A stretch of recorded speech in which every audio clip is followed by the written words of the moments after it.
तुम्ही बघू शकता माझी मुलगी कशी शांतपणे झोपलेली आहे. पण ही फक्त आजच्या दिवसच शांत झोपलेली आहे, रोज ही झोपत नसते. आज 1.5 महिना झाला तिला. दिसू राहिली ना मी? आज 1.5 महिना झाला तिला. आजच ती फक्त शांत झोपलेली आहे, नाहीतर रात्रभर आम्हाला जागवते. ही माझी आई तुम्ही बघू शकता. ही इकडे आणि मी इकडे. आम्ही रात्रभर जागी असतो. आमची ड्युटी लावलेली आहे तिने एकामागे एक. बघा कशी हसत आहे. बघू शकता तुम्ही कशी हसत आहे ती. बस तिचं असं चालू असते. कधी हसते, कधी रडते झोपीत, कधी काय करीन तिचा भरोसा नाही आहे.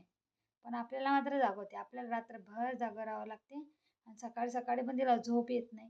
सकाळी आज तर ती दिवसभर तिचं बोरनाण केलं, त्याच्यामुळे दिवसभर सकाळपासून झोपली नाही. संध्याकाळी 5-6 वाजता झोपलेली आहे तिनं. फक्त ती दूध पिण्यासाठी उठलेली आहे 2-2 तासातून आणि आता शांतपणे झोपी गेलेली आहे. आता माहीत नाही रात्री काय करते. ते काही जर ती उठली, काही तिने केलं तर मी तुम्हाला व्हिडिओमध्ये दाखवणारच आहे. तर तुम्ही परत कंटिन्यू करा आपला ब्लॉग.